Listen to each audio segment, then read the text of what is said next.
చేయడు. అప్పుడు చాలా కమర్షియల్ ఫిలిం. ఎవరు కృష్ణ గారిలా కాదు మహేష్ బాబు.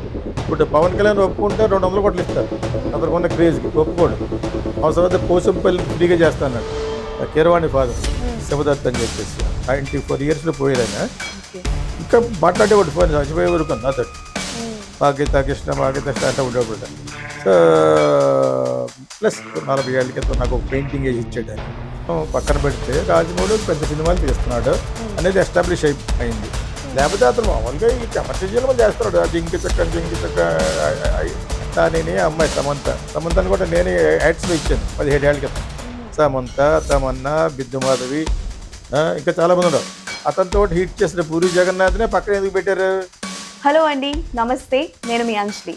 అండ్ ఈరోజు మనతో పాటు డైరెక్టర్ గీతా కృష్ణ గారు ఉన్నారు. సో ఆయనతో మాట్లాడి ఇండస్ట్రీకి సంబంధించి చాలా విషయాలు తెలుసుకుందాం. సార్ నమస్తే. హాయ్ సార్, ఎలా ఉన్నారండి? Fine, thank you. Okay sir, ఇప్పుడు మొత్తం ఇండస్ట్రీ ఇటు ట్విట్టర్, సోషల్ మీడియా, యూట్యూబ్ అన్ని గ్లోబల్ టార్చర్ నడుస్తోంది. సో ఫస్ట్ ఈ గ్లోబల్ టార్చర్ అన్న పదం ఉంది చూసారా, దాని గురించి ఏం చెప్పాలనుకుంటారా? అండ్ మీకు ఎలా అనిపించింది ఏంటి? ట్రావెలర్ వీళ్ళు నిన్న మీటింగ్లో చెప్పడం కొంతమంది అంటూ ఏంటంటే ఈ టైం ట్రావెల్ కింద ఫ్లాష్ బ్యాక్ ఇప్పుడు అప్పుడు ఆ విధంగా మిక్సర్గా పెట్టి దానికి ఎవరో అడుగుంటాడు అతను వాట్ యూ కాల్ దిస్ అని. అంటే అది ఇట్స్ లైక్ ట్రావెలర్ అనమాట. Travelling is adjective of that noun.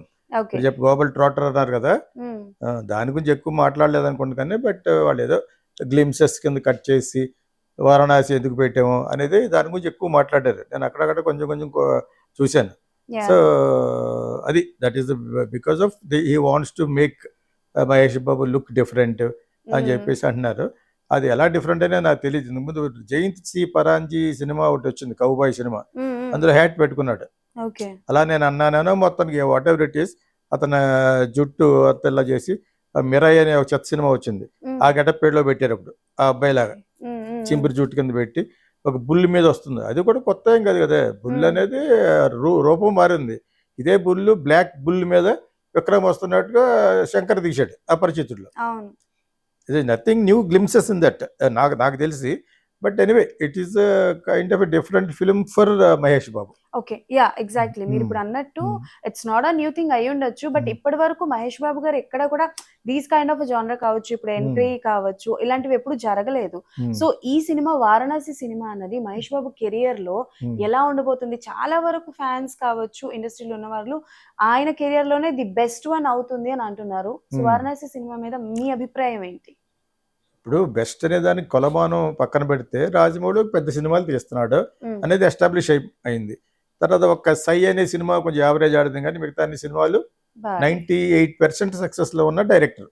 అతను పక్క commercial director, is a commercial director అంతే. ఇప్పుడు రాఘవేంద్ర గారు వాళ్ళందరూ ఎలాగ కమర్షియల్ డైరెక్టర్. ఇప్పుడు ఇతనికి అందుబాటులో ఉన్న technology what ever it is, అప్పటికి ఓన్లీ ఇదే ఉంది, మన గ్రాఫిక్స్ ఒకటి ఉంది, వాటిని కూడా బాగా వాడుకుని మామూలు సినిమాల నుంచి ట్రాన్స్ఫర్ ఎప్పుడయ్యాడు ఈ జూనియర్ ఎన్టీఆర్, రవితేజ, ఆ జిమ్కి చక్కంజా ఆ టైప్ అన్ని పక్కా కమర్షియల్ ఏం పెడితే ఆడద్దు అనేది తెలుసుకున్నాడు.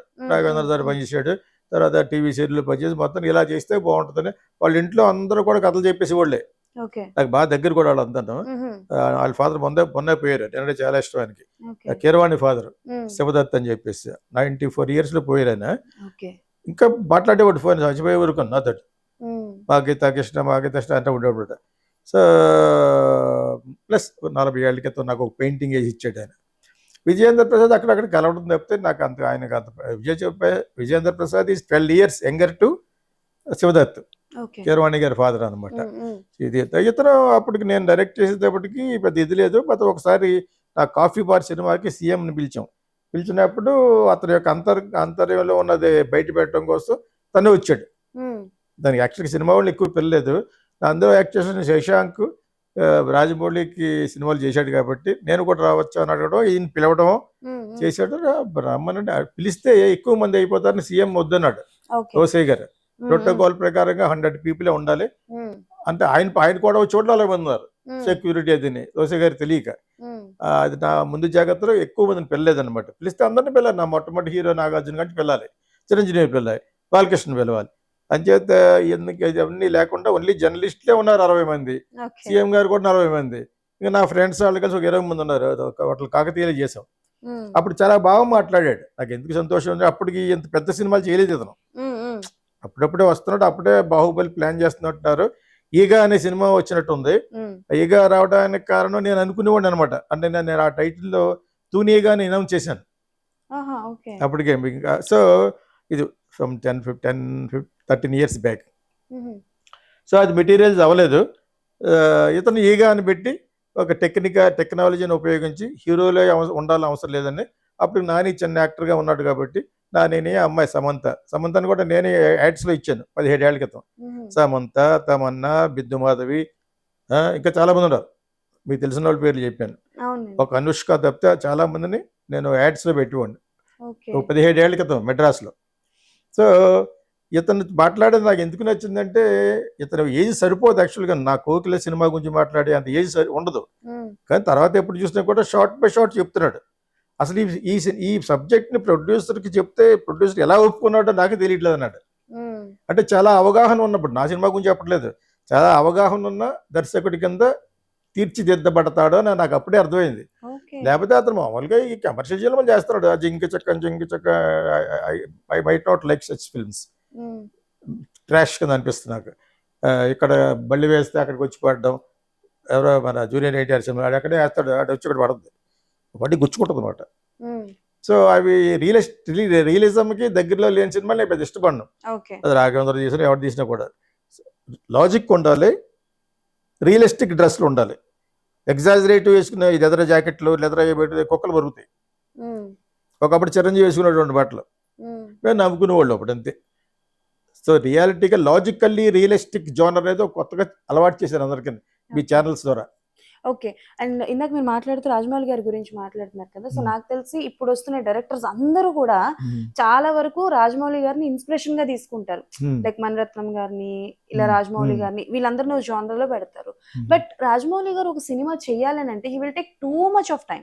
సో అంత టైం తీసుకున్నా సరే బాహుబలి అన్న సినిమా వచ్చేసి మన తెలుగు ఫిల్మ్ ఇండస్ట్రీ దశనే మార్చేసింది. అలా వారణాసి సినిమా కూడా తెలుగు ఫిలిం ఇండస్ట్రీ దశని మార్చేస్తుంది అని అంటున్నారు. సో ఇక్కడ 2 questions సార్.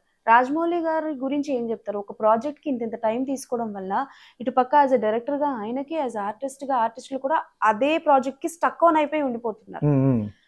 దాని గురించి ఏం చెప్పాలనుకుంటారు? స్టక్ అని అయితే ఏంటి, ఒక సినిమా చేస్తే నెక్స్ట్ సినిమాలు సరిగ్గా ఆడకపోవచ్చు, ఈ రేంజ్ లో ఉండవు కాబట్టి.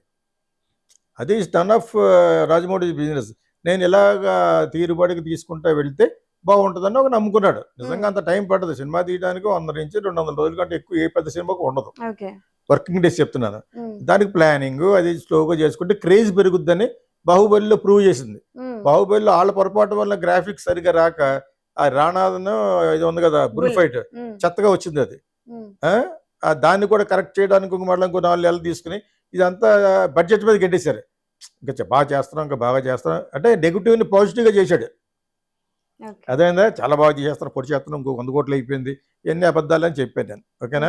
ఇప్పుడు దీనికి కూడా 1000 కోట్లు అంటే అది శుద్ధ అబద్ధం. ఎందుకంటే ఎలాగా నువ్వు బ్రేకప్ అని ఒక సిబిఐ అడిగింది అనుకో, మిగతా వాళ్ళు ఎవరు అడిగినా చెప్పక్కర్లేదు, ఒక సిబిఐయో మొత్తానికి ఎవరు అడగరు చెప్తున్నాను.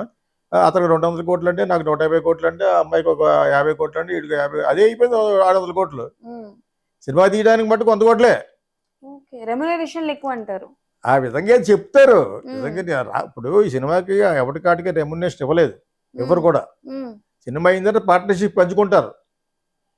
ఈలోగా హైప్ చేయడానికి ఒక 2 సంవత్సరాలు పని చేయవలసి వస్తుంది సినిమా అని అంటారు. హ్యాపీ. ఈ 2 సంవత్సరాల్లో మహేష్ బాబు 100 కోట్లు యాడ్లు చేసుకుంటాడు.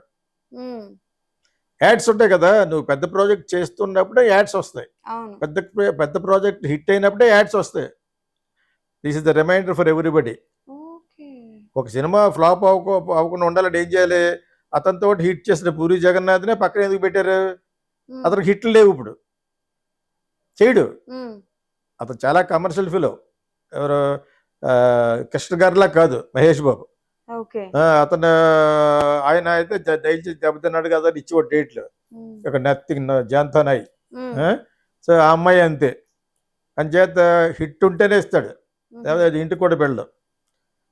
మీరు అనుకున్నంత తరహాసమైన చాలా పరోపకారం ఏం కాదు ఆ అబ్బాయి. అదే ఇప్పుడు సో చెప్పాలి కాబట్టి చెప్తున్నాను, అలా ఉండాలి. సినిమాకి బదులు ఇంకో 100 కోట్లు వస్తుంది ఒక 4 కంపెనీలు ఒప్పుకున్నాడంటేనే. బ్రాండింగ్ ఒప్పుకున్నాడంటే ఒక్కొక్క సినిమాకి ఆఫ్టర్ ఆల్ నాతో యాడ్లు చేసినప్పుడు 10,000 ఇచ్చిన అమ్మాయి 2 కోట్లు ఇప్పుడు. ఎవరు? సమంత ఒక గోల్డ్ బ్రాండ్కి. ఇంక వేరే బ్రాండ్ చేయకూడదు, వేరే బ్రాండ్ అంటే వేరే గోల్డ్ బ్రాండ్ చేయకూడదు. నాగార్జున అంతే మీ కళ్యాణ్ జ్యువెలరీస్కి. అవునవును. సో నేను యాడ్ మేకర్ కూడా చెప్తున్నాను అనమాట. అంచేత వాళ్ళకే అందుకలేంది. ఇప్పుడు పవన్ కళ్యాణ్ ఒప్పుకుంటే 200 కోట్లు ఇస్తారు అతనికి ఉన్న క్రేజ్కి. ఒప్పుకోడు. అవసరమైతే పోసంపల్లికి ఫ్రీగా చేస్తా అన్నాడు అన్నాడు. ఓకే. సో అతనికి పొలిటికల్ అంబిషన్ ఉంది కాబట్టి. సో ఇక్కడ ఏంటంటే అతనికి ఏం దెబ్బ 200 సంవత్సరాలు హ్యాపీగా యాడ్లు చేసుకుంటాడు. యాడ్లకి ఎంత అడుగుతారు? 10 రోజులు అడుగుతారు. అప్పుడు ఒక రోజు, అప్పుడు ఒక రోజు, అప్పుడు ఒక రోజు, అప్పుడు ఒక 2 రోజులు అడుగుతారు. అలాగే ఒక 20 రోజులు ఇస్తే అతనికి ఒక 10 కోట్లు ఇస్తారు. అర్థమైందా? That is with the craze and image he was carrying at that particular point.